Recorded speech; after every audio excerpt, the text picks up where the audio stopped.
Good morning. আমি চলে এসেছি ছাদে। এই যে গামলাটা একটু পরিষ্কার করে দিলাম। এই এতগুলো পাতা আমি কেটে ফেলে দিয়েছি।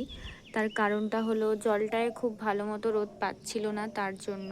আর রোদটা কতটা জরুরি সেটা তো আমি আগের অনেকগুলো ভিডিওতেই বলেছি।